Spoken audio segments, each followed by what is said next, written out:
અનંત ઉપકારી, અનંત કલ્યાણ કરનારા, અનંત વાત્સલ્ય વરસાવનારા તારક તીર્થંકર પરમાત્માઓ એ દયાના મહાસાગર છે, કૃપાના અવતાર છે, દયા સિંધુ છે અને અનંતા જીવો ઉપર અનંત પ્રકારની એમની કૃપા વરસી રહેલી છે.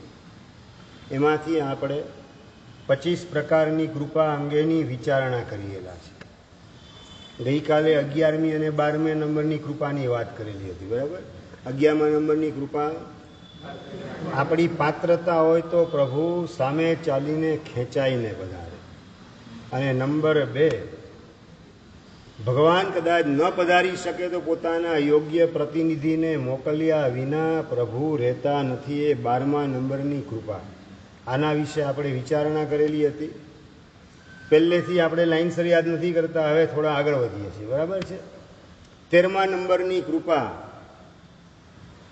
પોતાના દ્વારા જેને નુકસાન પહોંચેલું હોય એ નુકસાનીની ભરપાઈ કર્યા વિના પ્રભુ કદાપી રહેતા નથી.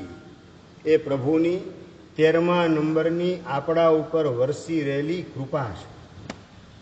પોતાના દ્વારા જાણે અજાણે થઈ ગયેલી કોકને નુકસાની, આ ભવમાંની 2 ભવ 5 ભવ 10 ભવ પહેલા પણ થઈ ગયેલી પોતાના દ્વારા નુકસાની, એ પણ ભરપાઈ કર્યા વિના ભગવાન રહેતા નથી. અનુપચંદભાઈ, કઈ રીતે? 10 ભવ પહેલા ત્રિપુષ્ટ વાસુદેવ તરીકે હતા. 18મો ભવ ત્રિપુષ્ટ વાસુદેવ, 27મો ભવ ભગવાન મહાવીર તરીકે. 10 ભવ પહેલા પોતાના દ્વારા જેને તકલીફ પહોંચેલી હતી, પોતાની તાકાતથી, બાહુબળથી સિંહને 2 જડબાથી ફાડી નાખવાનું કામ કરેલું હતું. અત્યંત તરફડિયા મારતો મારતો સિંહ પરલોક ભેગો થયો. સિંહ એ એટલો ઘોર પરાજય, એની વેદના છે જેના કારણે શાંતિથી જીવ છોડી શકતો નથી.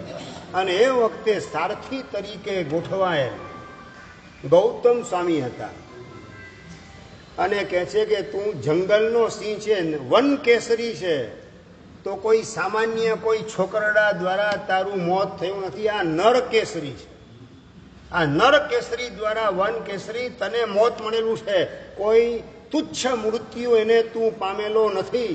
આવા આશ્વાસનના શબ્દો સારથી તરીકે એ વખતે ગોઠવાયેલા ગૌતમ ગણધર ભગવાન અને એના આશ્વાસનના શબ્દોથી શાંતિથી જેણે છેલ્લો શ્વાસ છોડ્યો, પણ મેં એને ફાડી નાખ્યો હતો, મારા દ્વારા એને તકલીફ પહોંચી હતી, એના આત્માને નુકસાનીનું ભરપાઈ થાય એના માટે કંઈક પ્રયત્ન કરવા દે, એવા પ્રકારના અભિપ્રાયથી સમણ ભગવાન મહાવીર મહારાજા ગૌતમ સ્વામીને મોકલે છે. ગૌતમ, હાજી, પેલા હાલિક ખેડૂત એને પ્રતિબોધ કરી આવો. અને ગૌતમ સ્વામી પ્રતિબોધ કરવા માટે ઉપડ્યા અને પ્રતિબોધ કરી સંસારની અસારતા દેખાડી. અને આખા એ સંસારની અંદર કોઈ સારભૂત તત્વ હોય તો એ પરમાત્મા છે. પરમ તત્વ એ જ સારભૂત તત્વ છે. અને એમના આલંબને આપણું સારભૂત શુદ્ધ આત્મ તત્વ પ્રગટ કરવાનું છે. આ બધી વાત સમજાવે ને એટલે પેલો હાલી ખેડૂત સંસારનો ત્યાગ કરી અને ગૌતમ સ્વામીને સમર્પિત થાય, રજોહણની પ્રાપ્તિ કરે. અને ગૌતમ સ્વામી એને લઈ અને સમોષણ તરફ આવી રહેલા છે. મારા તારાને આખા જગતના ગુરુ એ સમણ ભગવાન મહાવીર મહારાજા છે, જેને લેશ માત્ર એક પણ જીવ પ્રત્યે ક્રોધ નથી. કોઈ ખૂણાની અંદર, એક રૂવાડાની અંદર પણ ક્રોધને જેણે સ્થાન આપેલું નથી. જગતના જીવો પ્રત્યે નિસ્વાર્થ ભાવેની કરુણાની વૃષ્ટિ કરેલા છે, દયાનો વરસાદ વરસાવી રહેલા છે. પ્રભુ કેવા પરમ નિર્વિકારી છે, નિષ્કષાય અને નિર્વિકાર સ્વરૂપ એને પ્રભુએ પ્રગટ કરેલું છે. ઉપસર્ગનો વરસાદ વરસાવનારા જીવોને પણ પ્રેમ અને વાત્સલ્યથી નવડાવવાનું કામ આ સમણ ભગવાન મહાવીર મહારાજાએ કરેલું. અને આ બધું વર્ણન જગતગુરુનું કરતા કરતા ગૌતમ સ્વામી પેલો હાલી ખેડૂત જેને પ્રતિબોધ કરેલો છે જેને રજોહણનું દાન કરેલું છે એના હૃદયની અંદર ભગવાન મહાવીર મહારાજા પ્રત્યેનો અહોભાવ, બહુમાન ભાવ, સદભાવ, સમર્પણ ભાવ, શરણાગતિનો ભાવ એના હૃદયમાં ઉંચકાતો જાય એ માટેના પ્રયત્ન ગૌતમ ગણધર ભગવંત કરેલા છે. એમ નહીં કે મેં એને પ્રતિબોધ કર્યો તો મારો ચેલો એને કરી દઉં, મારો થજે હો ભગવાન પાસે જઈને પછી ભગવાનનું નામ નહીં લેતો, મારો ચેલો થઈશ તો ગેરંટી આપું 24 કલાક દીક્ષા પાડીશ તો કેવલ જ્ઞાન. આવું ફોસલાવાનું કામ ગૌતમ સ્વામીએ નહીં. ભગવાન પ્રત્યેનો અહોભાવ, બહુમાન ભાવ, કેવા કરુણાના મહાસાગર છે, આ બધું વિસ્તારથી વર્ણન કરે.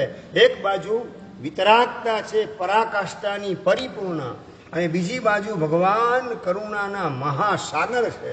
વિતરાગતા અને કરુણા બંનેનું અદ્ભુત કોમ્બિનેશન, જેને જીવંત અને કાંતવાદ કહેવાય, એ અદ્ભુત કોમ્બિનેશન સમણ ભગવાન મહાવીર મહારાજાએ પોતાના આત્માની અંદર કરેલું છે. અને એનું વર્ણન કરતા કરતા પેલા હાલી ખેડૂત એની અંદર ભગવાન મહાવીર મહારાજા પ્રત્યેનો સદભાવ, સમર્પણ ભાવ ક્લાઇમેક્સ ઉપર પહોંચતો ગયો. અને એ પહોંચતા પહોંચતા બોધિ બીજ એનું ભીતરમાં વાવેતર થઈ ગયું. ગૌતમ સ્વામી સમોષણ પાસે લઈને આવે પેલા હાલી ખેડૂતને દીક્ષા આપીને, જો આ ભગવાન મહાવીર મહારાજા છે, આ ભગવાન, આ ભગવાન હોય તો લો ઓઘો તમારો ઓઘો ફેંકી અને ભાગે. સાચું બોલો કિરણભાઈ, ભગવાનને જોઈ અને ઓઘો ફેંકીને ભાગે એ વખતે તમે જીવતા હો, ભગવાન માટે તમારા મનમાં અભિપ્રાય કયો જાગે? હા, ભગવાન માટે અભિપ્રાય ના આવે, હાલિક માટે આવે. ઓકે. નંબર 2, અમે અત્યારે 8 ઠાણા અહીંયા આવેલા છીએ. એમાંથી આવતીકાલે મૂલચંદભાઈ તમને સમાચાર મળે કે મારા સાહેબનો એક ચેલો એમને છોડીને ભાગી ગયો, ઘર ભેગો થઈ ગયો છે. આવતીકાલે જોને તોની ભાષામાં કહું છું, એવા સમાચાર તમને મળે, તમને વિચાર શું આવે? હા, શંકા થયા વિના રે નહીં. કોના માટે શંકા? થોડું ક્લેરિફિકેશન કરો ને, પણ થોડુંક જે હોય ચોખ્ખું બોલો. તમે જે છોડીને ગયું એના માટે કે એના ગુરુ માટે? વાણીલાલભાઈ, કોના મારે મનમાં વિચાર આવે? આપણે કઈ ભૂમિકાએ છીએ, આમ થર્મોમીટરથી માપવું પડશે તો ખ્યાલ આવશે કે આપણે સાધના જગતમાં કઈ જગ્યાએ ગોઠવાયેલા છીએ. શિષ્ય પોતાની અપાત્રતાના કારણે ઘર ભેગો થઈ જાય, આરોપીના પાંજરામાં એકલા શિષ્યને કે ભેગા ગુરુને ગોઠવી દો. પારસમલજી, કોને શું કરો? આપણે ખાલી હાલી ખેડૂતને ભગવાન મહાવીર મહારાજની વાતની આપણી કથા ભેગી કરવાની છે. રાજુભાઈ, એક આરોપીના પાંજરામાં ખાલી દીક્ષા છોડનાર આવે કે ગુરુ પણ ભેગા ગોઠવાય? રમેશભાઈ, ये अंदर की बात प्रकट करनी पड़ेगी, क्योंकि अंदर वाले ही इधर बैठे हैं, बाहर वाले कोई नहीं बैठे हैं. એ અમારો વિષય છે, અમને 100% ખબર છે, પણ માથું તમે મારો કે ના મારો અમારા વિષયમાં? વાત આટલી જ છે, વાત આટલી જ છે. અમારા વિષયમાં તમે માથું મારો કે ન મારો? કુશલરાજજી, શું કરો? ના, એટલે એ જ ભાવ કે બીજો કોઈ ભાવ? એ જો એટલે ગુરુ પ્રત્યે જરાય પણ મનમાં આંગળી ચીંદણું કરવાનો વિચાર ન જ હોય ને, હાથ જાય તો પાછો આવેલો. એટલે મારી મહત્તા ક્યાં સુધી, મારા શિષ્ય મારી પાસે ટકેલા છે ત્યાં સુધી મારી કોઈ સ્વયં કોઈ વેલ્યુ છે જ નહીં તમારી દ્રષ્ટિમાં, બરાબર ને? મારી આસપાસમાં જે ગોઠવાયેલા છે એનાથી મારી વેલ્યુ માપો કે મારી સ્વતંત્ર કોઈક વેલ્યુ તમારી નજરમાં હોય? આની બહુ ગરબડ છે. આ તો પોસ્ટમોર્ટમ કરે તો જ ખબર પડે. અશ્વિનભાઈ, ભારે ગરબડ ચાલી રહેલી છે ભાઈ. ઓલા એ ઘર મને છોડીને ચાલ્યો છે, એમાં તકલીફ મને શું એમ પૂછું છું? એમાં મારો વાંક શું? તકલીફ એટલે વાંક મારો કેટલા અંશમાં? હા, હમણાં ભગવાન મહાવીરની વાત કીધી તમે પાત્ર બની ગયા હતા એકદમ, કે કે ત્યાં તો હાલી ખેડૂત એનો જ વાંક તમે વિચારવા તૈયાર. અને અત્યારે વર્તમાન કાળની જેવી વાત કરી તરત જ ગુલાટ મારવાનું કામ. વાંદરો ઘરોડો થાય ને તોય ગુલાટ મારવાનું ભૂલે નહીં. એ જ ન્યાય આપણે આપણામાં અપનાવીએ કે બીજું કાંઈ.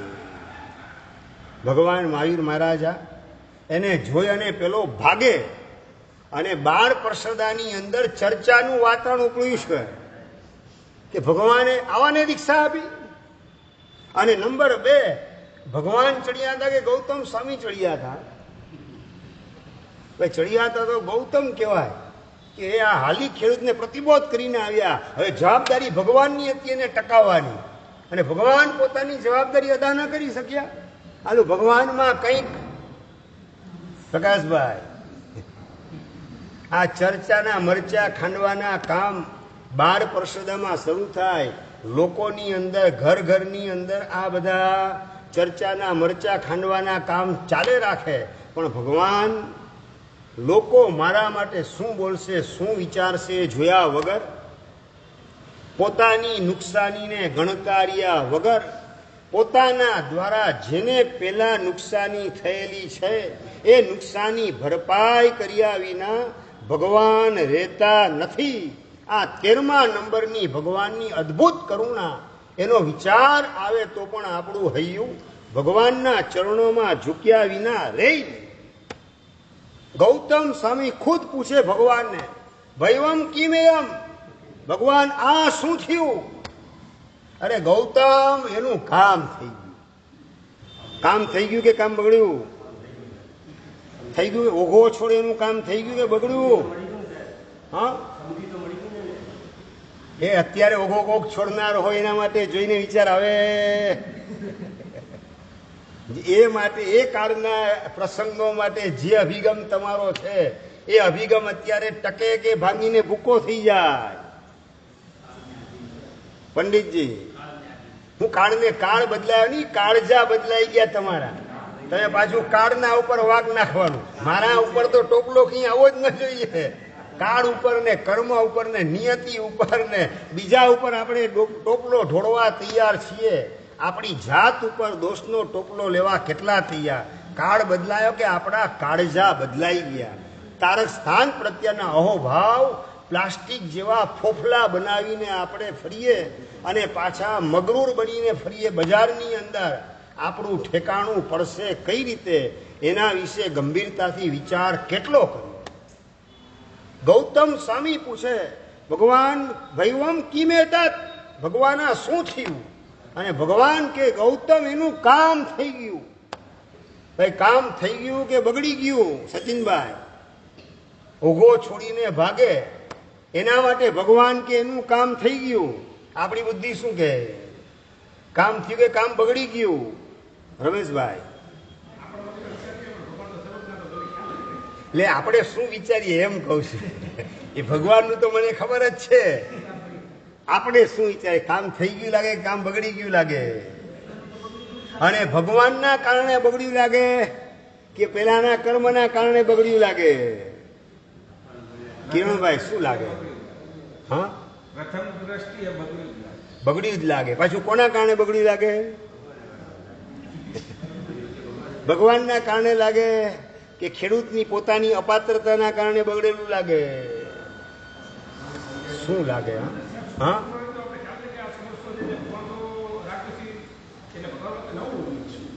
ન હોવું જોઈએ.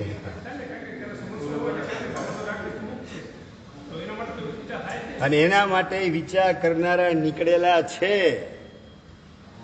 કે ગૌતમ સ્વામીને જોઈને વૈરાગ્ય જાગે, પ્રતિબોધ પામે ને સંસારની અસારતા સમજાઈ જાય અને નીકળી પડે. અને ભગવાનને જોઈને ઓઘો છોડવાનું મન થાય તો નક્કી કંઈક ગડબડ હોવી જોઈએ ભગવાનમાં. બાકી ગૌતમ સ્વામીજી પ્રતિબોધ પામેલો કઈ રીતે ભાગી જાય? લોકો મારા માટે શું બોલશે એની પરવા કર્યા વગર ભગવાન માત્ર કરુણા વરસાવવાનું કામ કરીએલા. ગૌતમ એનું કામ થઈ ગયું. અને ભગવાનને પૂછે કઈ રીતે? ભગવાન કહમ, કઈ રીતે એનું કામ થઈ ગયું? અને ભગવાન કહે છે બોધી બીજ એનું વાવેતર થઈ ગયું. એને ઓઘો આપતા પહેલા સંસારની અસારતા તેના હૈયામાં ઠસાવી દીધી.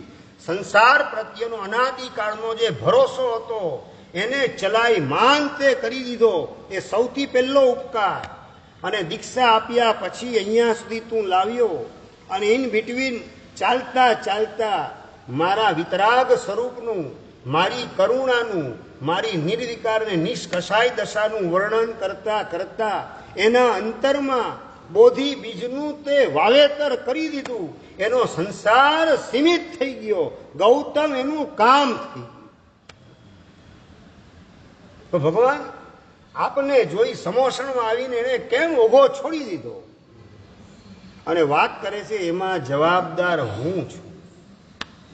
મેં એને આજથી 10 ભવ પહેલા સિંહ તરીકે હતો ને હું ત્રિપુષ્ટ વાસુદેવ તરીકે વખતે ફાડી નાખી, એના જડબા ઊભે ઊભો આખો ચીરી નાખ્યો. અને એ વખતે મારા પ્રત્યે દ્વેષ, એના અનુબંધ એના આત્મામાં પડી ગયેલા હતા. અને એ દ્વેષના અનુબંધે ભાગ ભજવવાનું કામ અત્યારે કર્યું પ્રગટપણે. અને એના જ કારણે મને જોઈ મારા પ્રત્યે દ્વેષ, નફરત, ધિક્કાર ને તિરસ્કારના ભાવ એના અંતરમાં જાગૃત થયા. અનુબંધ જે પડેલા હોય અંદરમાં, આપણે જે અનુબંધને ભીતરમાં પાડેલા હોય એ પોતાનું કામ કર્યા વિના રહેવાના નથી. આ ગંભીરતાથી આ ઘટનાના માધ્યમથી આપણે નોંધ લેવાની છે. વર્તમાનની અંદર એનું પૂર્ણ સ્વરૂપ, પૂર્ણ વિતરાગ અને પૂર્ણ પરમ શાંત સ્વરૂપ હોવા છતાં પણ એમના પ્રત્યે અંદરમાં સંઘરેલો દ્વેષ અને દુર્ભાવનો અનુબંધ એ સળવડાટ કરતો તળિયેથી ટોચ ઉપર આવી જાય અને એના પ્રત્યે નફરતનો ભાવ, તીર્થંકર પ્રત્યે નફરતનો ભાવ પ્રગટાવે તો નંબર 2 આપણે ડગલે ને પગલે કોકના પ્રત્યે આ આવો ને આ આવી એવા પ્રકારના નબળા અભિપ્રાય બાંધે રાખીએ, મનમાં ગાંઠ બાંધે રાખીએ અને એના અનુબંધ અંદરમાં પાડે રાખીએ. અને જોને તોની ભાષામાં આપણો છેલ્લો શ્વાસ ચાલતો હોય ને એ વખતે નવકાર સંભળાવનાર એ જ વ્યક્તિ જો આપણી બાજુમાં હોય, આપણી હાલત કઈ થશે? રાજુભાઈ, 24 કલાક આપણી ઈચ્છાથી વિરુદ્ધ વર્તન કોઈ કરે એટલે એના પ્રત્યે ક્રોધનો એસિડ, નફરતનો એસિડ છાંટવાનું કામ મનોમન કર્યા વિના આપણે રહેતા નથી. એટલે કે અંદરમાં અનુબંધ, અભાવના અને દુર્ભાવના, અણગમાના, તિરસ્કારના અનુબંધ પાડે રાખીએ. અને છેલ્લા સમયે જોને તોની ભાષામાં એ જ વ્યક્તિ જો બાજુમાં હોય ને નવકાર સંભળાવે, સમાધિ ટકે કે સંકલેશની હોળી પેટે, તો આપણને સદગતિ મળવાની કે દુર્ગતિ મળવાની? અને તમે દ્વેષ અને દુર્ભાવ પાછા કરો એ કોના ઉપર? હોટલ ચલાવનાર ઉપર, રેડ લાઇટ એરિયા એ ચલાવનાર ઉપર, માંસ ખાનારા ઉપર, દારૂ પીનારા ઉપર, કોના પર દ્વેષ ને દુર્ભાવ કોના ઉપર ઉભો કરો? મૂલચંદજી, હા, એક રસોડે જે જમતા હોય તમારી યાર એના જ પ્રત્યે દ્વેષ ને દુર્ભાવ. જે પણ અણબનાવ અને ખટરાગ અંદરમાં ઊભો થાય એ કોના પ્રત્યે? 24 કલાક જેની સાથે રહેવાનું, પછી એ દીકરો હોય, દીકરી હોય, પત્ની હોય, પુત્ર વધુ હોય, ભાઈ હોય, બેન હોય, દેરાણી હોય, જેઠાણી હોય, નણંદ હોય, ભોજાઈ હોય, સાસુ હોય, ઘરના જ સભ્યો પ્રત્યે વારંવાર અભાવ ને દુર્ભાવ, દ્વેષ અને તિરસ્કાર એ મનમાં બાંધવાનું કામ કરીએ, ઘૂંટવાનું કામ કરીએ. અને એના દ્વારા અનુબંધ નબળા જે પડી જાય અણગમાના. અને અંતિમ સમય બાજુમાં કોણ હશે? એ જ કે બીજું? જયંતિભાઈ, અંતિમ સમય એ જ ઘરના લોકો હશે જેના પ્રત્યે દ્વેષ અને દુર્ભાવ અંદરમાં 25 વર્ષ, 30 વર્ષ, 40 વર્ષથી અવારનવાર ઘૂંટવાનું કામ કરેલું છે. ઓલા સિંહે તો આખી જિંદગીમાં એક જ વખત દુર્ભાવને ઘૂંટવાનું કામ કર્યું. આખી જિંદગીમાં માત્ર એકવાર દ્વેષ અને દુર્ભાવ ઘૂંટ્યો. અને આપણે 30, 40, 50 વર્ષ જેની સાથે રહીએ છીએ અને અવારનવાર દિવસમાં 2 વાર ને 4 વાર એના પ્રત્યે કડવા શબ્દો કાઢવાના, અંદરમાં નફરતનો ભાવ ઘૂંટવાનો, એના પ્રત્યે અણગમો વ્યક્ત કરવાનો અને એના દોષોને ઉઘાડા પાડવાની તક આવે ત્યારે છોડવાની નહીં. અત્યારે એનો વાંક હોય ને, અત્યારનો વાંક ખાલી હાઇલાઇટ કરો કે છેલ્લા અઠવાડિયાના બધા પ્રસંગ યાદ કરાવી દો. શું વાત કરો છો? વર્ષોના? મને તો એમ કે તમારી યાદ શક્તિ હમણાં શું છે ઓછી થતી જાય એટલે અઠવાડિયાનું બોલ્યો હું. ઓહો, અઠવાડિયાના બદલે વાત એ જ છે. તમે સવારે ગાથા ગોખેલી હોય ને સચિનભાઈ, સવારે સ્તવન ગોખેલું હોય 5 ગાથાનું, સાંજના પતિગણમાં તમને આદેશ આપું તો એ સ્તવનની અંદર લોચા લાપસી જ હોય. આજની સવારે ગોખેલી 5 ગાથા સાંજે ભૂલાઈ જાય છે અને 15 વર્ષ પહેલા ને 25 વર્ષ પહેલા કોઈકે આપેલી ગાળ એસ ફ્રેશ એસ બિફોર. 15 વર્ષ પહેલા કેવા સંયોગમાં, કેટલા લોકોની હાજરીમાં, કેવા હાવભાવથી મારું એને અપમાન કરેલું, મને ગાળ આપવાનું કામ કરેલું હતું. કેટલું દ્રષ્ટિ એકદમ ફ્રેશ છે, તાજું છે, લીલું છમ છે. હા, કારણ કે આપણને છે ને અભાવને ઘૂંટવામાં રસ છે, બીજા પ્રત્યેનો અણગમો એને ઘૂંટવામાં આપણને રસ છે, બીજાની નેગેટિવિટી એને યાદ રાખવામાં આપણે ભરપૂર ઇન્ટરેસ્ટ રાખેલો છે.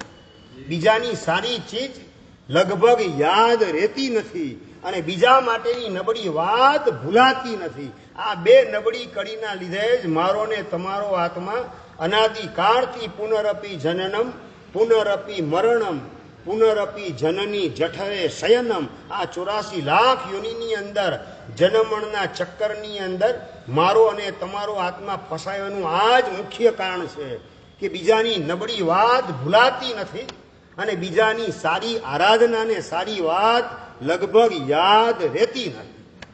અને એના જ કારણે આપણો સંસાર લંબાઈ રાખે છે. આપણી વાત ચાલે છે કે સિંહના જીવે 10 ભાવ પહેલા દ્વેષ ભાવ ઘૂંટેલો, એ દીક્ષા લીધા પછી જાગૃત થાય ને તીર્થંકરની પોસ્ટ ઉપર ત્રિપુષ્ટ વાસુદેવ ગોઠવાઈ જાય અને એ વખતે અંદરનો મલિન અનુબંધ નબળો સંસ્કાર એ પોતાનો ભાગ ભજવ્યા વિના રહી નહીં, સંયમથી પતિત કર્યા વિના રહી નહીં. આટલો જો પ્રભાવ, આટલી તાકાત અંદરમાં સંઘરેલા નબળા ભાવની હોય તો આપણે ડગલે ને પગલે નબળા ભાવો ઘરની જ વ્યક્તિ પ્રત્યે સંઘરીને બેસીએ.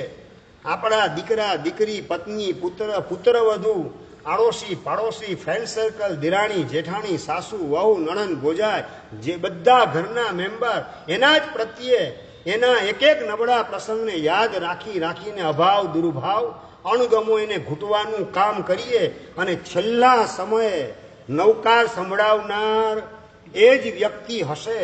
એ વખતે આપણી સમાધિ ટકશે કઈ રીતે, સમાધિ મણની સાધના આપણે કઈ રીતે અંતિમ સમયે કરી શકશું.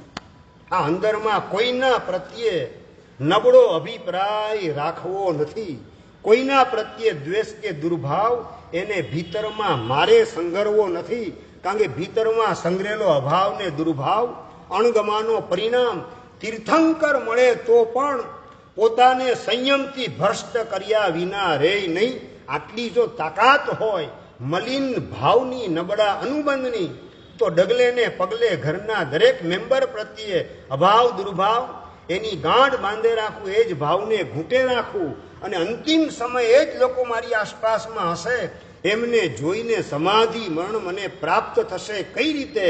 અને જો સમાધિ મરણ ન મળ્યું તો દુર્ગતિની પરંપરા ઊભી થતા વાર લાગશે નહીં.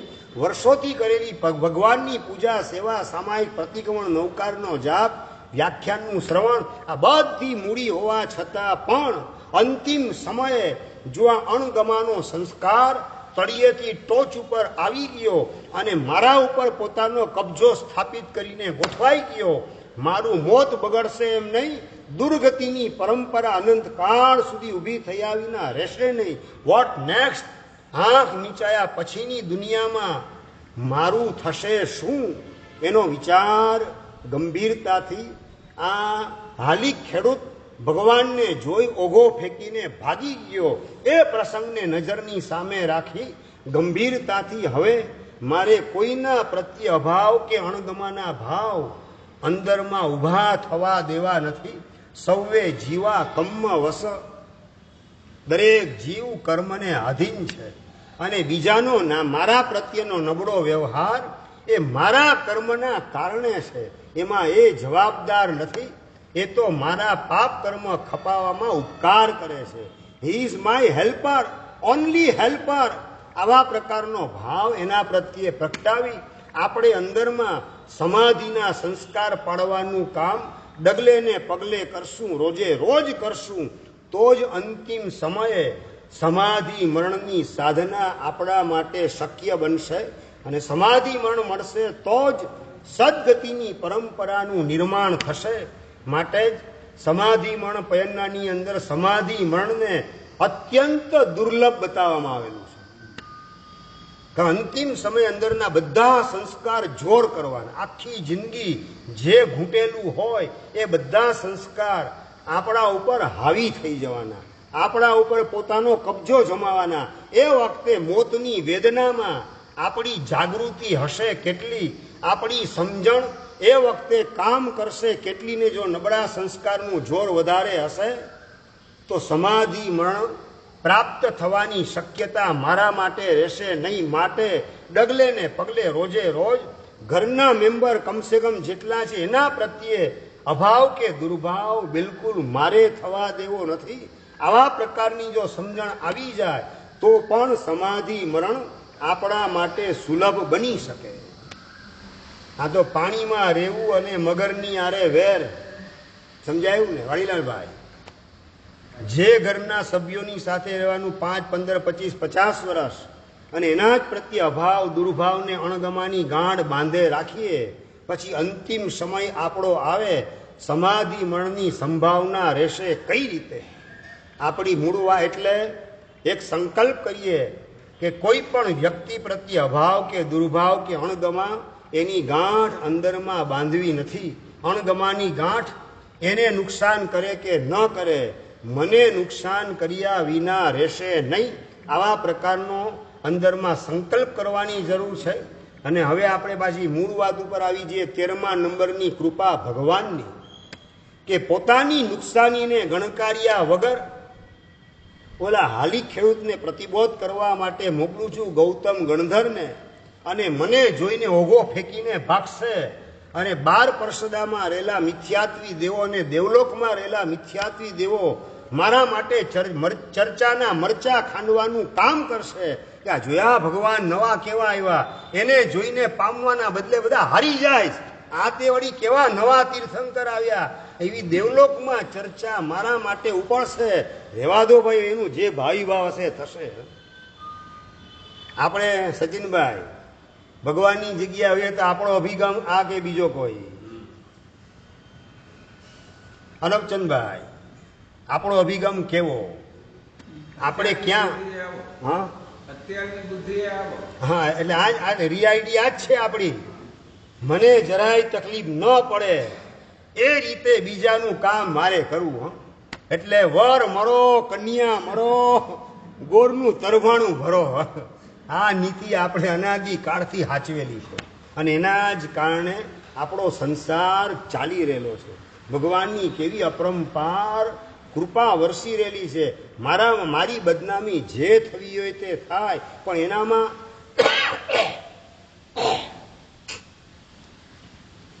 બોધિ બીજનું વાવેતર મારે કર્યા વિના રહેવું નથી. મારા દ્વારા 10 ભાવ પહેલા થયેલી નુકસાનીની ભરપાઈ મારે કરવી જોઈએ. આઈ એમ ડ્યુટી બાઉન્ડ. આવા પ્રકારની અંદરની સમજણ, આવા પ્રકારનો અભિપ્રાય, આ પ્રકારના ઉજળા સંસ્કાર અને એના પ્રતાપે ભગવાન મહાવીર મહારાજા પોતાની બદનામીને ગણકાર્યા વગર નુકસાની ભરપાઈ કરી અને મોક્ષે એને પહોંચાડવા માટેનો બંદોબસ્ત કરવા માટે ગોઠવાઈ ગયા. કેવી અપરંપાર એમની કરુણા દ્રષ્ટિ હશે, કૃપા વૃષ્ટિ હશે. આ ભૂમિકાએ આપણે કેટલામાં ભવે પહોંચશું? આ પ્રશ્ન ટકોરો મારીને આપણી જાતને કરવાની આવશ્યકતા છે કે આવી ભૂમિકા આપણી ક્યારે? આપણે ભગવાન બની શક્યા નથી. એમાં કારણ આવા પ્રકારના જ આપણા અભિગમ, આવા જ પ્રકારના મલિન આપણા અભિપ્રાય. મારા પગ નીચે રેલો આવવો ન જોઈએ, મને તકલીફ પડવી ન જોઈએ. આ જ અંદરની સ્વાર્થ વૃત્તિ, આ બધાના જ કારણે હું ભગવાન બનતા અટકી ગયો, ધનવાન બનવામાં હું અટવાઈ ગયો, ભગવાન બનવાની ભાવના પણ ભીતરમાં જગાડી નહીં. આવો પણ એકરાર ભગવાનના દર્શને દેરાસરમાં આપણે કેટલી વાર કરીએ રાજુભાઈ? કેટલી વાર આવો એકરાર? કેટલી વાર? ખાલી કોમ્પ્યુટરાઇઝ પૂજા સેવા સામાયિક અને નૌકારવાળી અને સ્તવન ને ચૈત્ય બધું પતાવીને આપણે સંતોષ માનવો છે કે આપણા ભાવોને ઊંચકવાનો સમ્યક પુરુષાર્થ ભગવાનના આલંબને કર્યા વિના રહેવો નથી. આ 13મા નંબરની કૃપા, એક એક કૃપા ઉપર ઊંડાણથી વિચારીએ તો આપણા અરમાન ઉતરી જાય. હૈયું ભગવાનના ચરણોમાં ઝૂક્યા વિના રહે નહીં, અને સંસાર એને દિલમાં વસાવવા જેવો બિલકુલ લાગે નહીં, અને ભગવાનને દિલમાંથી ખસેડવાનો ભાવ ક્યારેય જાગી શકે નહીં. અને ભગવાન જો સચવાયેલા રહે આપણા દિલની અંદર તો મોક્ષ આપણા માટે 2-3 ભવનો ખેલ છે. આપણાથી વધારે દૂર મોક્ષને છેટું રહેશે નહીં. મોક્ષને નજીક લાવવા માટેનો સહેલો રસ્તો ભગવાનને આપણે આપણા દિલની અંદર કબજે કરી લઈએ. આપણા દિલની બહાર ભગવાનને જવા દઈએ નહીં. ભગવાનને દિલની અંદર 24 કલાક સંગ્રહ રાખવું. ભગવાનને સંગ્રહ એટલે ભગવાનની કરુણા, ભગવાનની નિર્વિકારતા, ભગવાનનો ઉપસંભાવ, ભગવાનની અંદરની વિતરાગતા, એકો એક ગુણનો વિચાર કરવામાં ખોવાયેલો રહું, અને એ રીતે ભગવાન પ્રત્યેનો અહોભાવ, સમર્પણ ભાવ, સદભાવ, પરાકાષ્ઠાનો ઊંચકતો જાઉં, જેના કારણે મારું ઠેકાણું 2-3 ભવની અંદર પડ્યા વિના રહે નહીં. જે કરવાનું છે મહત્વનું એ કામ આપણે કેટલું કરેલું છે. આ કામ કરવા માટે દેરાસરમાં જાઉં છું. એ દેરાસર તરફ ડગલા માંડતી વખતે પણ આવા પ્રકારના ભાવો અંદરમાં કેટલા રમતા હો. ભાઈ, આ હાલી ખેડૂતનો પ્રસંગ તો સાંભળેલો હતો જ તમે લોકોએ. એના ઉપર ડીપ કાસ્ટિંગ કેટલું કર્યું. એટલે ખાલી ઉપર છેલ્લું આપણે સાંભળશું એનાથી આપણું કામ થઈ જશે? આમાં આપણે આપણી જાતને કઈ જગ્યાએ ગોઠવીએ અને કેવી રીતે સાવધાની આપણે મેળવીએ, એ પ્રકારની અંદરમાં તૈયારી નહીં હોય તો કથા સુણી ફૂટ્યા કાન, તોય ના આવ્યું બ્રહ્મ જ્ઞાન, એ સ્થિતિમાં આપણે ફસાવવું પડશે. એમાં ફસાવવું નથી. માટે આટલો સંકલ્પ કરીએ કે જેની સાથે રહેવાનું છે એની સાથે ક્યાંય અણગમો, ધિક્કાર કે તિરસ્કાર ભાવ આપણા અંતરમાં ઊભો થઈ ન જાય. અને ભગવાને જે આ કરુણા વર્ષાવી કે મારા દ્વારા 10 ભવ પહેલા નુકસાનીના ખાડામાં ઉતારવાનું કામ થયું હતું, એ નુકસાની ભરપાઈ કરી દેવી છે. બસ, તો મારા નિમિત્તે પણ કોઈને પણ નુકસાની થઈ હોય, નુકસાની ભરપાઈ કર્યા વિના મારે રહેવું નથી. આ પ્રકારનો સંકલ્પ આપણે ભીતરમાં કરવાનો છે. જો ભગવાન નજીકના ભવમાં બનવું હોય તો, જેને 500,000 ભવ થાય તો વાંધો ન હોય, એના માટેની વાત નથી. 2-3 ભવની અંદર જેણે પોતાનું કામ પૂરું કરી લેવું છે, અને 500 ભવમાંથી 5 લાખ ને 5 અબજ ભવ થતા વાર લાગે તેમ નથી. કારણ કે એ વખતે કંટ્રોલ આપણા હાથમાં નહીં હોય. થોડો ઘણો કંટ્રોલ માનવ ભવ, જીન શાસન અને જીન વાણીનું શ્રવણ અને અંદરમાં પ્રગટ થયેલી સાચી સમજણ, આ બધાના પ્રતાપે થોડી ઘણી અત્યારે આપણી ક્ષમતા છે, સ્વતંત્રતા છે, આપણી જાત ઉપર થોડો ઘણો આપણો કંટ્રોલ છે. અહીંથી કૂતરા બિલાડાના ભવમાં ગયા પછી આપણી જાત ઉપર કંટ્રોલ કેટલો? ઉંદરને જોઈ અને બિલાડી પોતાની જાતને આમ સંયમિત રાખી શકે? Is it possible? એ વખતે કંટ્રોલ આપણો આપણી ઉપર નહીં રહે, આપણા ઉપર બીજાનો કબજો ગોઠવાયેલો હશે. તો અત્યારે આપણી જાતમાં થોડી ઘણી સ્વતંત્રતા અંદરમાં ભાવ જગતની અંદર મળેલી છે, તો એનો સદુપયોગ કરી અને શા માટે 2-3 ભવની અંદર મારે મારું કામ પૂરું કરી ના લેવું? આ ભગવાનની કરુણાને વિચારતા વિચારતા આપણી જાતમાં પણ ટકોરા મારવાનું કામ સાથે સાથે કરવાનું છે. જેને મારા દ્વારા નુકસાની થયેલી હોય એ નુકસાની ભરપાઈ વહેલામાં વહેલી તકે કરી દેવી. ભાઈ, આમાં હું તકલીફ પૂછું છું? આજે તો ગામના પૈસે ધંધા કરી અને દેવાળું કાઢે એની પહેલા 25-50 કરોડ 500 કરોડ પોતાના દીકરાના નામે, દીકરીના નામે, પત્નીના નામે ગોઠવી દે બધું, અને હાથ અધ્ધર કરી દે. એવા પ્રકારની જાત પાકે છે અને એવા લોકોનો રાફડો ફાટી નીકળી રહેલો છે.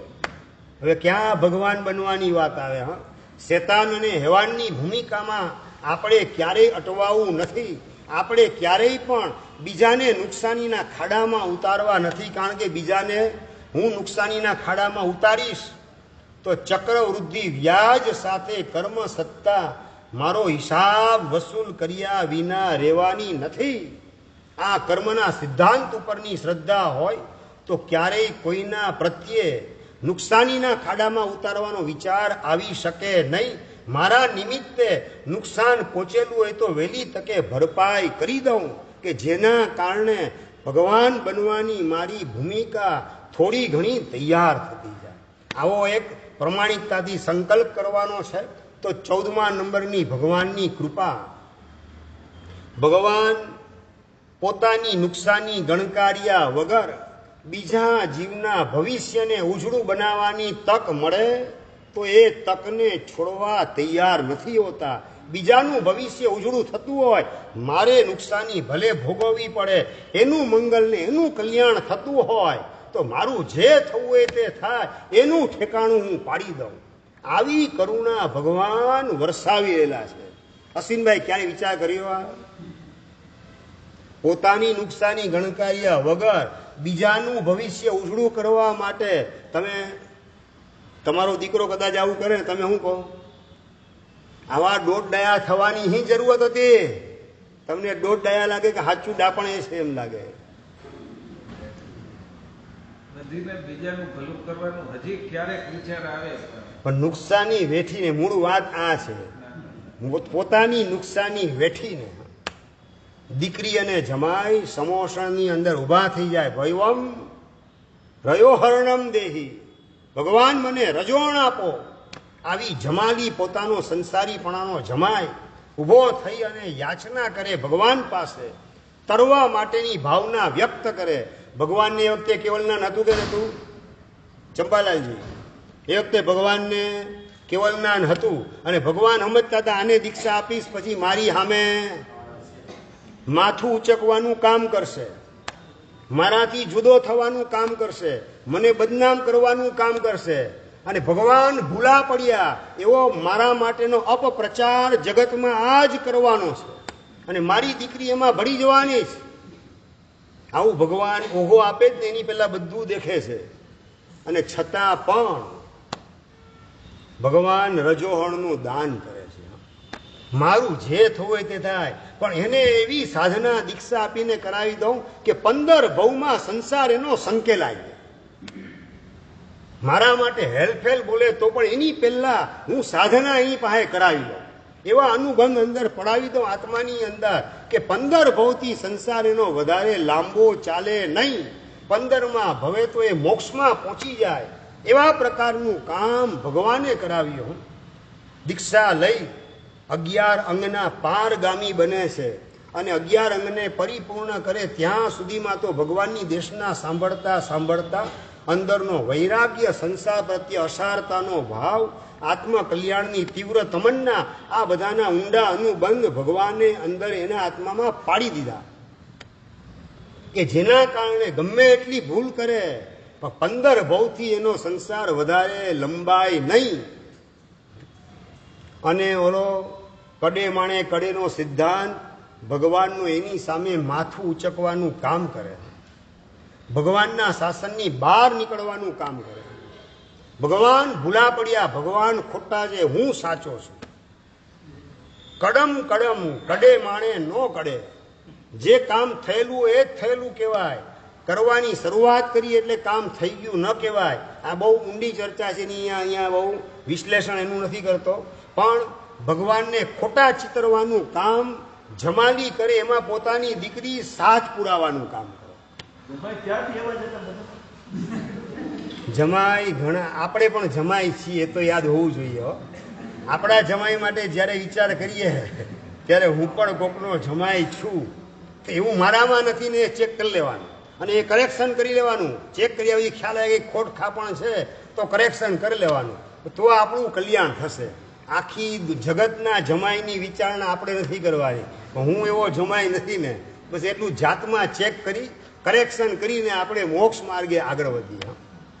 દીકરી એમાં સાથ પુરાવાનું કામ કરે અને ચારે બાજુ દેવલોકની અંદર ચર્ચા ઉપડે. રાજપુરી નગરીમાં તો ચર્ચા ઉપડે, ચંપાપુરીમાં ચર્ચા ઉપડે, પણ ઠેઠ દેવલોકની અંદર 8મા 10મા ને 12મા દેવલોકમાં ચર્ચા ઉપડે કે દીકરીને જમાય બે સામે પડેલા છે, હાલું કંઈક તો હા લોચો હોવો જ જોઈએ.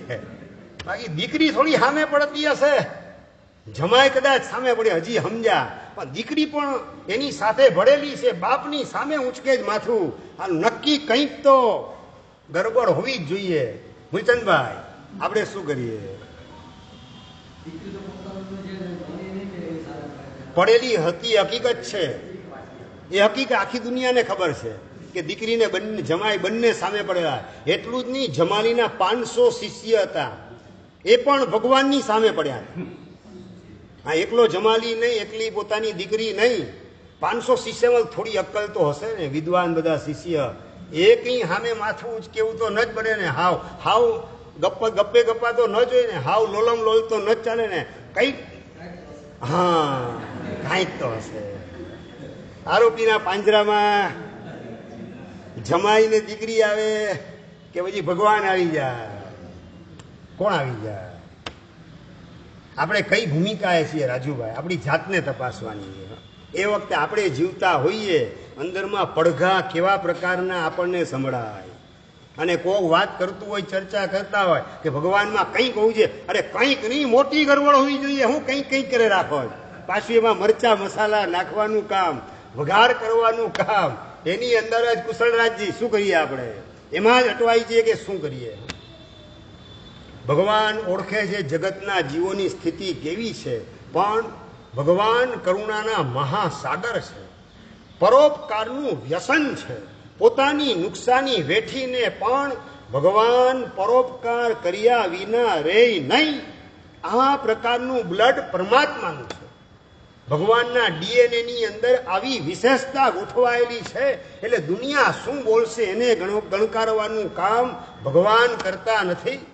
દેવલોકમાં મિથ્યાત્વી દેવો મારા માટે શું ચર્ચાના મરચા ખાંડશે, એ બધું નજર અંદાજ કરી અને ભગવાન માત્ર એનો ઉદ્ધાર કરવાની અંદર ગોઠવાઈ ગયા.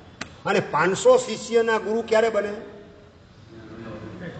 આમ તમે દીક્ષા લો, તમે કલ્પના કરો, દીક્ષા લઈને સાધના કરો, તમારા શિષ્ય થાય તો કેટલા થાય? આમ થોડી કલ્પના કરો ને. આમ એક બે થી તમારો દીકરો ચેલો થાય કે કેમ, એ પ્રશ્ન છે. એક તમારા દીકરાને પણ તમે વૈરાગ્ય પમાડી શકો કે કેમ, એ $1,00,000 પ્રશ્ન છે. આ સચિનભાઈ માટેની વાત નથી, સભાના પ્રતિનિધિ તરીકે એમની આરે વાત કરી લો છું. બધાને જેને જેને પોતાની માથે ટોપી ફિટ થાય એટલી ટોપી પહેરવાની છે, સંકોચ રાખ્યા વગર. હા, તો કામ થશે પોતાનું. બાકી મારા સાહેબ સચિનભાઈને ટોપી પહેરાય એમ વિચારશો તો તમારું કામ નહીં થાય. ભાઈ, હું દીક્ષા લઉં ને મારો વૈરાગ્ય કેવો ઝળહળતો હોય, કેટલાના હૃદયમાં દીવડા વૈરાગ્યના પેટી જાય. એમ નહીં, હું લઉં દીક્ષા તો મારા નિમિત્તે કેટલાના જીવનમાં વૈરાગ્યના દીવડા પેટે. પ્રશ્ન પરીક્ષાની અંદર આ પૂછાય છે અત્યારે. આ બીજા માટેના પ્રશ્ન છે, પ્રશ્ન તમારા માટેનો છે કે હું દીક્ષા લઉં તો મારો વૈરાગ્ય જોઈ અને કેટલાના હૃદયમાં વૈરાગ્યના દીવડા પેટી જાય. તો હું જોને તોની ભાષામાં નિબંધ લખવાની વાત છે. આ નિબંધ લખવા તમને આપું જોને તોની ભાષામાં, ગ્રાઉન્ડ લેવલની રિયાલિટીને લક્ષમાં રાખી પ્રમાણિકતાથી બધું લખવાનું છે. 500 ને દીક્ષાના ભાવ જગાડે. કેવો વૈરાગ્ય ભાવ ભગવાનના પ્રભાવે જમાલીમાં પ્રગટ થયેલો હશે કે ભગવાનની રજા લઈ 11 અંગના પારગામી બની અને વિચરવાનું શરૂ કરે, અને વિચરતા વિચરતા 500 લોકોને પ્રતિબોધ કરે. તમારા ગાંધીધામની અંદર એકને પ્રતિબોધ મારે કરવા હોય ને મૂલચંદભાઈ, તમારા આખા ગાંધીમાં એકને પ્રતિબોધ કરવા આવે તો 9 ને જે પાણી ઉતરી જાય. અને આ એક બે નહીં 500 ને પ્રતિબોધ કરે. અંદરનો કેવો વૈરાગ્ય હશે. જે પોતાની પાસે આવે એનો બુઝાયેલો દીવડો પેટ્યા વિના રહે નહીં, એવો ઝળહળતો વૈરાગ્ય જ્યોતમાંથી જ્વાળા પ્રગટ થાય અને જ્વાળામાંથી જાણે કે વૈરાગ્યનો દાવાનળ પ્રગટ થયેલો છે. અને એના પ્રતાપે ગંભીર ભૂલ કરવા છતાં પણ 15 ભવથી સંસાર વધી શકે નહીં. ભગવાનની સામે માથું ઉચકે, ભગવાનના શાસનની બહાર જાય, ભગવાનની સામે પડે, ભગવાનને ખોટા ચિતરે, આનાથી મોટી ભૂલ કઈ હોઈ શકે? અને આવી બધી ભૂલો કરવા છતાં ભગવાને એવું તત્વ એની અંદર પ્રતિષ્ઠિત કરેલું છે જેના કારણે વધીને સંસાર મેક્ઝિમમ 15 ભવ, એનાથી વધારે સંસાર લંબાય નહીં. એવું તે ભગવાને કેવું કરુણાનું અમૃત એના આત્મામાં છાંટવાનું કામ કર્યું. કેવો કૃપાનો વરસાદ વરસાવ્યો. દીક્ષાલીને કેવી સાધના કરાવી દીધી. જે ભવિતવ્યતા હતી ભગવાનની સામે માથું ઉચકવાની, એના કારણે માથું ઉચક્યું એ જુદી વાત, પણ એની પહેલા ભગવાને એનું કામ કેવું કરી દીધું. કેવી કૃપા. ભગવાનના શાસનની બહાર જ રહ્યો. દીકરી આવી ગઈ, 500 ચેલા હતા એ સમજીને ભગવાનની પાસે આવી ગયા કે આપણા ગુરુ ખોટા છે, જગત ગુરુ સાચા છે. બધાને સમજાઈ ગયું કે આ ખોટી જીત પકડે છે જમાલી. 500 શિષ્ય છોડે અને પોતાની પત્ની પ્રિયદર્શના જેણે દીક્ષા લીધેલી છે એ પણ પાછી ભગવાનના પક્ષે આવી ગઈ. છતાં જમાલી આવવા તૈયાર નહીં. કેટલી ભૂલ ગંભીર કક્ષાની, છતાં પણ ભગવાને એવું શું ઘાલી દીધું કે જેના કારણે 15 ભવથી તો સંસાર ન જ લંબાય. હા, એટલે બધું મારે જ કરવાનું આવે છે. તમારે કશું કરવાનું નથી આવતું. કિરણભાઈ, તમે એવું કરી દો સાહેબ અમારામાં, એટલે કરવાનું કોના પક્ષે હોય? જવાબદારી ગુરુના માથે, આપણા માથે કઈ નહીં જવાબદારી. બસ આપણે આ જ વલણ રાખેલું છે. આઈ એમ ડ્યુટી બાઉન્ડ. મને તારનાર મળે તો તરવાનો પુરુષાર્થ કર્યા વિના મારે રહેવું નથી. આવા પ્રકારની એક પ્રમાણિકતા અંદરમાં જાગૃત કરીએ, આપણા પક્ષે પુરુષાર્થ પ્રમાણિકપણે ચાલુ કરીએ તો આપણું ઠેકાણું પડ્યા વિના રહે નહીં. શું ભગવાનની કરુણા હશે? આપણે વિચાર ભગવાન માટે કરીએ કે ભગવાનની અપરંપાર આવી કરુણા કે માથું ઉચકવાનું કામ કરનાર છે. ખ્યાલ પહેલેથી છે, પાછળથી ખ્યાલ આવે એવું નથી, પહેલેથી ખ્યાલમાં. અને છતાં પણ એને રજોહણનું દાન કરે. આવી મહાનતા, આમ સેલ્યુટ આપ્યા વિના આપણે રહી શકીએ નહીં. વાહ પ્રભુ વાહ, આપની શું મહાનતા, શું આપની ઉદારતા, શું આપની કરુણા, શું પરોપકારનું આપનું વ્યસન. વાહ પ્રભુ વાહ. મધુરાધિપતે રખીલમ મધુરમ. માધુર્યના સ્વામી એવા પરમાત્મા, એનું બધું મધુર એટલે કે કરુણા રસથી છલકાતું છે. ભગવાનની દેશના પણ કરુણાથી છલકાતી હોય. ભગવાન રજોણનું દાન કરે એમાં પણ કરુણા છલકાતી હોય. માથું ઊંચકે એમાં પણ એના પ્રત્યે માત્ર કરુણા છલકાતી રાખે. એના પ્રત્યે અણગમો, દ્વેષ, દુર્ભાવ, ધિક્કાર, તિરસ્કાર 0.001% પણ ઊભા થવા ન દીધા પ્રભુ આપે. વાહ પ્રભુ, શું આપની મહાનતા. ભગવાન પ્રત્યેની આ જેમ જેમ એની કૃપાનો વિચાર કરીએ તેમ તેમ હૈયામાં અહોભાવ ઊંચકાયા વિના રહે નહીં. અને આ અહોભાવ સમ્યક દર્શનને ખેંચીને લાવે. આ અહોભાવ સદગતિને પણ ખેંચીને લાવે. અને આ જ અહોભાવની મૂડી ઉપર કેવલ જ્ઞાનનો પણ વેપાર આપણે કરી શકીએ, કેવલ જ્ઞાનની કમાણી કરી શકીએ. બસ અહોભાવની મૂડી એને જીવંત રાખવાની જરૂરત છે. અને એના માટે સક્રિયપણે આવા એક એક પ્રસંગની અંદર ઊંડાણમાં ઉતરવાની આવશ્યકતા છે. ભગવાનની કેવી મહાનતા. મારા અત્યારે 8 શિષ્ય અમે અહીંયા છે, બરાબર? 8 ઠાણા અમે છીએ, 7 શિષ્ય છે અત્યારે મારી પાસે હાજર અહીંયા. એમાંથી એક શિષ્ય માનો કે મારી આમે માથું ઉચકીને છૂટો પડે, દીક્ષા ન છોડે પણ છૂટો પડે, મનમાં વિચાર શું આવે? જયંતિભાઈ, શું વિચાર આવે? શું વિચાર શું આવે? શું વિચાર કોના માટે આવે? માથું ઉચકનાર પ્રત્યે કે મારા પ્રત્યે? મૂલચંદભાઈ, એમ મારે શું વિચારવું તમે મને શીખડાવો છો. હું તમને એમ કહું છું તમારા મનમાં શું વિચાર આવે એ જોઈને એમ કહું છું તમને. મને તો ખ્યાલ છે જ, મારે શું વિચારવું એ મને ખ્યાલ છે, પણ આવો પ્રસંગ બને, સમાચાર તમને મળે, તમારા મનમાં શું વિચાર આવે? શિષ્ય માટે તો આવે, ગુરુ માટે પણ નબળો વિચાર આવ્યા વિના રે નહીં. એટલે પાડાના વાંકે પખાલીને ડામ આપવાનું આ જ કામ કરો ને તમે, હા, કે બીજું કઈ કામ કરો? હા, અહીંયા કેટલો સમય રહેવું મારે વિચારવું પડશે. તમારી બધી ભૂમિકા ખ્યાલ આવે. બધા પ્રયત્ન કર્યા પછી ઓલો છૂટો પડે, માથું ઉચકે, તમે કોના પક્ષમાં? એમ કહું છું. પ્રશ્ન આટલો જ છે. એ હું કરું સમજાણું બધું તો મને ખ્યાલ જ છે. પ્રશ્ન આટલો જ છે, છતાં આ પ્રસંગ બની ગયો, સમાચાર તમને મળે, તમારા મનની અંદર જે વિચારધારા શરૂ થાય એની અંદર આરોપીના પાંજરામાં ગુરુ ગોઠવાય કે ન ગોઠવાય? બે હાથે તાળી વાગે, એક હાથે થોડી તાળી વાગતી હશે. કઈક ગુરુની માં ખામી તો હોવી જોઈએ. છદમસ્ત છે ને, ગુરુ પણ છદમસ્ત છે. શાસ્ત્ર વચનનો ઉપયોગ, અશ્વિનભાઈ, જેટલી જાણકારી તમારી પાસે છે એ બધાનો ઉપયોગ ગુરુને આરોપીના પાંજરામાં ફિટ કરવામાં કરો કે બીજી જગ્યાએ કરો?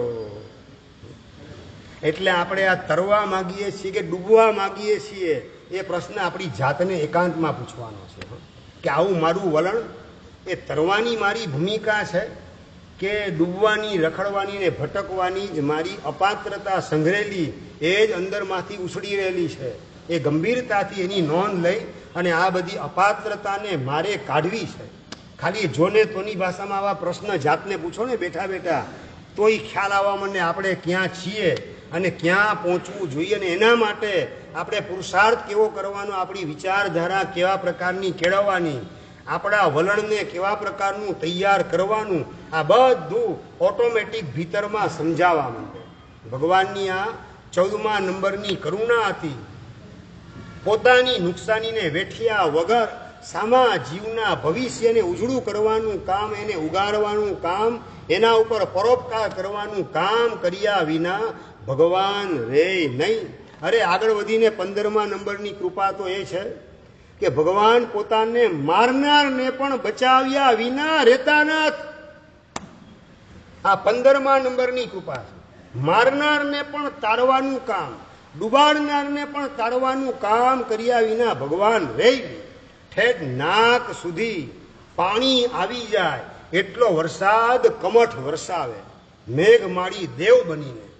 પાર્શ્વનાથ પરમાત્મા કૌશક ધ્યાનમાં રહેલા છે અને કમઠ એને સજા કરવા માટે કુદરત ધર્ણેન્દ્ર પદ્માવતીનું સિંહાસન ચલાયમાન કરે અને ધર્ણેન્દ્ર આવી અને કમઠને હરાવે ને પદ્માવતી માતા પોતાના મસ્તક ઉપર કમળની અંદર ભગવાનને લઈ અને ગોઠવાઈ જાય, ભગવાનને ઉગારવાનું કામ કરે, ઉપસર્ગમાંથી બહાર કાઢવાનું કામ કરે. અને એ વખતે ભગવાન બંને પ્રત્યે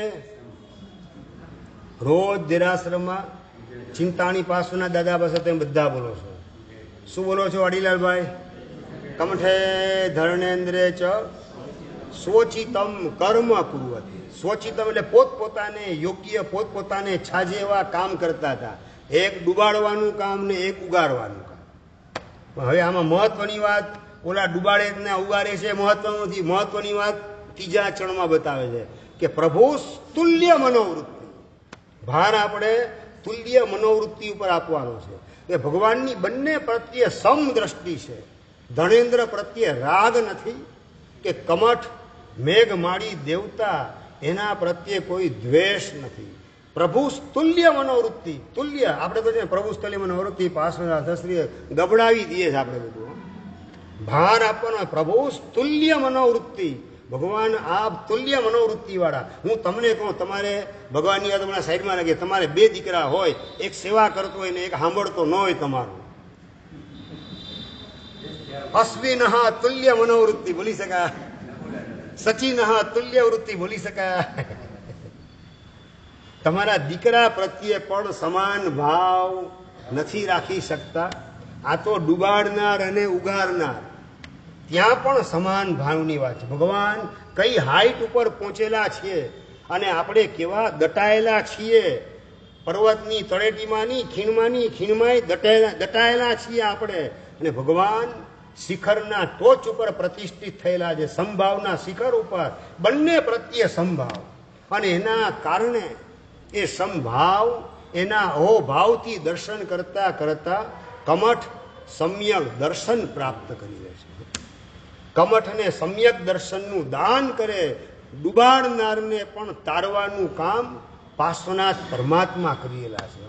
મારનારને પણ ઉગાડવાનું કામ, જીવાડવાનું કામ અને આત્માનું જીવન જીવાડવાનું શીખડાવે છે ભગવાન. અત્યાર સુધી દેવનું જીવન જીવતો તો મેઘમાળી, એમાંથી આત્માનું જીવન કઈ રીતે જીવવું એ આત્માનું જીવન જીવાડવાનું કામ પરમાત્મા કરે. કેવલ જ્ઞાન પ્રાપ્ત કર્યા પણ આ પરોપકાર પ્રભુએ કર્યો, મારનારને પણ તારવાનું કામ. ચંડકોશીઓ ડંખ મારે એને પણ પ્રતિબોધ કરવાનું કામ ભગવાન મહાવીર મહારાજા કરે. જાસો માં પ્રભુ પંથ વિકટ છે, ઝેર ભર્યો એક નાગ નિકટ છે. હાથ જોડીને વિનવે ગોવાળો, ગોવાળી આવો ભગવાનને હાથ જોડે, પ્રભુ ત્યાં નહીં જાઓ, ઓલો દ્રષ્ટિવી સર્પ જે મારી નાખશે આપને, અને છતાં હું એને પ્રતિબોધ કરવા નહીં જાઉં અને આગળ વધીને એ માત્ર આ જ ભવમાં જો મૃત્યુ પામશે તો 5મી નરકે ફેંકાઈ જશે. તીર્થંકરના સિદ્ધાંતો હોય. તીર્થંકરનો સિદ્ધાંત કયો અડીલાલભાઈ? ચંપાલાલજી, તીર્થંકરનો સિદ્ધાંત કયો? કેવલ જ્ઞાન પામ્યા પહેલા કોઈને પણ ઉપદેશ આપવાનો નહીં. આ તીર્થંકરનો નિયમ છે, એનો કલ્પ, એનો આચાર. એને પણ અભરાય ઉપર ચડાવી દે એવા પ્રકારની કરુણા ઉભરાય છે કે હું કેવલ જ્ઞાન પ્રાપ્ત કરું ત્યાં સુધી રાહ જોવા જઈશ, ત્યાં તો આ ઉકલી જશે, એનું આયુષ્ય પતી જવાનું છે. ત્યાં સુધી આ જીવતો નથી રહેવાનો. પૂર્વ ભવનો સાધક આત્મા છે. થોડીક ભૂલ થઈ, શિષ્ય પ્રત્યે ગુસ્સો આવ્યો અને એના કારણે આ ગાડી એની પાટા ઉપરથી નીચે ઉતરી ગયેલી છે. તીર્થંકરનો કલ્પ છે, વાત 100% સાચી. બહુ લાંબુ પોળું થઈને નહીં કહું, પણ સંક્ષેપમાં પણ એને કીધા વિના ભગવાન રહી શક્યા નહીં. બુજ્જ ચંડ કોશિયા, બુજ્જ ચંડ કોશિયા. આ અંદરના નાભીના કરુણાના ઉદ્ગાર નીકળ્યા. તીર્થંકરનો કલ્પ સાઈડ ટ્રેક ઉપર કરીને પણ ભગવાને આ ઉપકાર કર્યો, પરોપકાર. એને પ્રતિબોધ કરવાનું કામ અને ઠેઠ 8મા દેવલોક સુધી પહોંચાડવાનું કામ પરમાત્માએ કર્યું. વાહ પ્રભુ વાહ! મારનારને, ડંખ મારનારને પણ આત્માનું જીવન જીવાડવાનું, સમાધિના નંદન વનની અંદર એને રમાડવાનું કામ પ્રભુ આપે કર્યું. ચંડકોશિક પ્રતિબોધ પામી અને અનશનનો સ્વીકાર કરે છે અને ભગવાન જુએ છે પોતાના દિવ્ય જ્ઞાનથી કે પ્રતિબોધ પામી ગયો છે. ગાડી પાટા ઉપર ચડી ગઈ, પણ ઓલા ગોવાળી આવીને આ ઘીને દૂધ રેડે છે, એનાથી ખેંચાઈને કીડી આવીને ડંખ મારશે ને જે મરણાંત વેદના થશે, એમાં એની જો સમાધિ ચલાયમાન થઈ ગઈ તો ગયા કામ છે.